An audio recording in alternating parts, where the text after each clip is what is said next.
ప్రజలకు 200 యూనిట్ల మేర ఉచిత విద్యుత్ అందించాలని రేవంత్ రెడ్డి సర్కార్ భావించగా అర్హత ఉండి కూడా కొందరికి పథకం అమలు కావట్లేదు. అయితే దరఖాస్తు పెట్టుకున్న అమలు కాని వారికి ఇప్పటివరకు దరఖాస్తు చేసుకుని వారందరికీ కలిపి deputy CM Bhatti Vikramarka good news చెప్పారు. అసెంబ్లీ సమావేశాల సందర్భంగా మండలిలో ఆయన మాట్లాడారు. గృహజ్యోతి స్కీమ్కు అర్హత కలిగిన వారు గతంలో దరఖాస్తు చేసుకోకపోతే గ్రామీణ ప్రాంతాల్లోని వారు సమీప మండల కార్యాలయాల్లో, పట్టణాల్లో ఉన్నవారు డివిజన్ ఆఫీసుల్లో ఎప్పుడైనా దరఖాస్తు చేసుకోవచ్చని తెలిపారు. ఇది నిరంతరంగా జరిగే కార్యక్రమం అని అప్లై చేసుకునే వారు ఎలాంటి ఆందోళన చెందాల్సిన అవసరం లేదని సూచించారు. 200 యూనిట్ల లోపు విద్యుత్ ఏ కుటుంబం వాడుకున్నా వారికి జీరో బిల్లులు ఇవ్వడంలో ఎటువంటి సందేహం లేదని స్పష్టం చేశారు. అధ్యక్ష మీర్జా రామత్ బేగ్ గారు, యాదవ్ రెడ్డి గారు, మహేష్ గౌడ్ గారు కొన్ని అంశాలు లేవనెత్తారు. అధ్యక్ష మేము చాలా స్పష్టంగా మరొకసారి ఈ సభ ద్వారా మీ ద్వారా సభ్యులకి రాష్ట్ర ప్రజలకు కూడా తెలియజేస్తూ ఉన్నాం.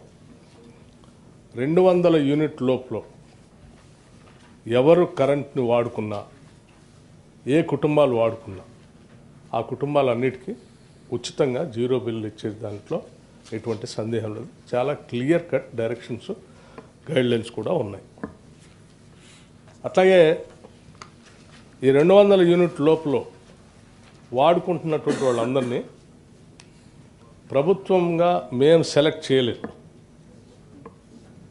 గ్రామ సభలు పెట్టి ఆ గ్రామ సభల్లో ప్రజలందరినీ అప్లికేషన్స్ పెట్టుకోమని చెప్పి వారి రేషన్ కార్డుని, వారి మీటర్ సర్వీస్ ఛార్జెస్ నెంబర్తో సహా దాంట్లో మెన్షన్ చేసి అప్లికేషన్ పెట్టుకోమని చెప్పాం. అలా వచ్చినటువంటి వాటిల్లో 200 యూనిట్ల వరకు అర్హత కలిగినటువంటి వాళ్ళందరికీ ఇస్తూ ఉన్నాం. సరే, పొరపాటున ఎవరైనా మిస్ అయి ఉంటే కూడా ఆ గ్రామ సభల్లో, ప్రజావాణిలో, ప్రజాపాలన సభల్లో ఎవరైనా మిస్ అయి ఉంటే కూడా తిరిగి మండల కార్యాలయాల్లో, అట్లాగే అర్బన్ సెంటర్స్లో, డివిజన్ కార్యాలయాల్లో కూడా ప్రజాపాలన అధికారిని స్పష్టంగా ఒక అతను నియమించి లబ్ధిదారులు ఎవరైనా మిస్ అయి ఉంటే మళ్ళీ తిరిగిపోయి అతనికి అప్లికేషన్ ఇచ్చి కరెక్ట్ చేసుకోవడానికి కూడా అవకాశం ఇచ్చారు. It is a continuous process, ఎప్పుడైనా పోయి చేసుకోవచ్చు.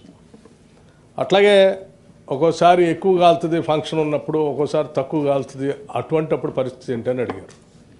ఎప్పుడు ఏ రకంగా జరిగినా 200 యూనిట్లు వరకు కాల్చుకున్నటువంటి లబ్ధిదాడికి ఉచితంగా ఇస్తాం. 200 యూనిట్లు దాటినటువంటి లబ్ధిదాడు ఎవరైనా ఉంటే వాళ్ళకి మాత్రం జీరో బిల్ లేదనేది చాలా స్పష్టంగా చెప్పాం. సో ఒకవేళ ఫంక్షన్లు అప్పుడు ఎక్కువ కాల్చుకుంటే అతను జీరో బిల్లు కట్ అయిపోతే ఇక పర్మనెంట్గా కట్ అయిపోతుందని మీరు అనుకోవచ్చు. అటువంటిది లేదు. ఆ నెలలో కట్ అయిపోతుండొచ్చు, 200 యూనిట్ దాటింది కాబట్టి ఎక్కువ వాడుకున్నారు కాబట్టి. బట్ నెక్స్ట్ మంత్లో మళ్ళీ ఆయన 200 యూనిట్ లోపల ఉంటే మళ్ళీ అతనికి జీరో బిల్లే వస్తుంది.